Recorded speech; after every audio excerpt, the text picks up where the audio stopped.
Hey guys, how's everybody doing at home in quarantine? Everything's well here, so I hope everything's well where you guys are at. We're looking at quarter four, and we're talking about some performance assessments that are kind of going to sum up the year in totem, or we're looking at competencies that we haven't covered before. So I thought something that would be good would be to create a resume. A resume is kind of an important thing, and it's something we should start thinking about, and we should tweak all through college so that we're ready when we go out there and we start looking for jobs. So we're going to create a resume that's suitable for posting online, and it should be a Word document. There should be a cover letter that goes with it, and that should be something that's generic, that you can alter or tailor quickly towards a specific job or a specific employer. But it should look professional, guys, so it should take some time. It should show some thought, and it should show some work ethic. In other words, proofread it several times. Have your folks proofread it too. Have them give you some advice, or have a friend look at it. A resume is a living, breathing document. It's going to change over time, and that's okay. Keep that in mind when you're creating it. Sometimes a format won't work for you anymore, and that's okay too. You might have to tweak the format, but you should be able to add things and take things out as you go. So here's some of the things that we're going to look for. In the cover letter, you're going to have your name, your address, and your contact information in the upper left corner. Try to use a 12 font. Times New Roman or Calibri are good. It should have a salutation or greeting, dear sir, or to whom it may concern, those concerned, something like that. The body should be coherent, have correct spelling, grammar, and punctuation. The entire letter should be less than a page. 1 to 3 paragraphs is good. Should have a closing with a space between the closing and your name for a signature. The last thing you can do is you can put in an electronic signature if that's what you want to do. That's becoming an increasingly common practice. So as far as the resume goes, you're going to have your name and contact information on the top. Your name should be a larger font than the rest.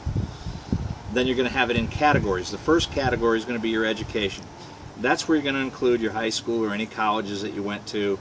It's just a matter of putting the name of the school, its location, the dates that you went there, your major, your GPA, and then lastly the degree or the diploma that you got.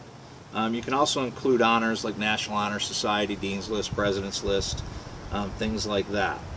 You can put some student organizations, any other honors that you might have got, like Magna Cum Laude, Key Club, Beta Club, Junior Rotary, things like that are going to look good, going to look professional.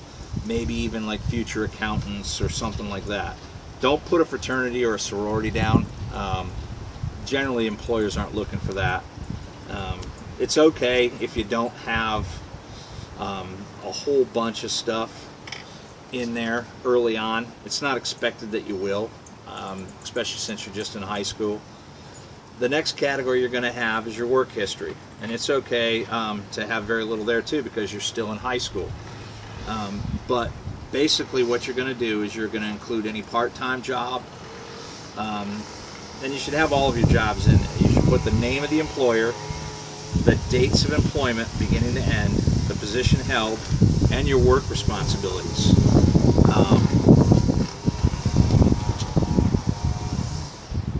Some examples of work responsibilities could be like facilitated regulatory training, organized workflow, record keeping. Those are all examples of work responsibilities. The last thing you should have under your employment history is your work-related or your critical skills. Like some examples would be problem solving, conflict resolution, labor distribution. It's okay when you're further along in your career to stick to like a 20-year work history or a 15-year work history.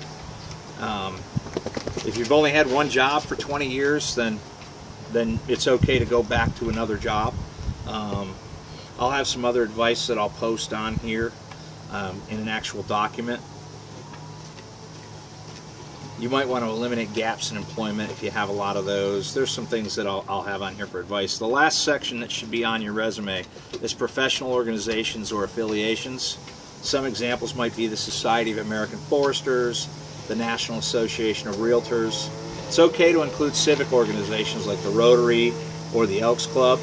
They demonstrate that you're committed to your community, and by extension, you'd be committed to your company or an employer.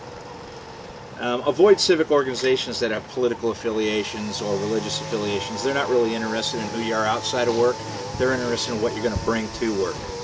The last thing is, when you're doing a resume, go ahead and think, then write your draft, then think, then rework the draft, and then think, then reread it, and then think. Get the picture, guys? Think this thing through. And then one important final note is, more is less. This is your chance to put your best foot forward. It may be the only chance you get with some employers. Without a good resume, a lot of times you won't get an interview. With no interview, you're not going to get a job.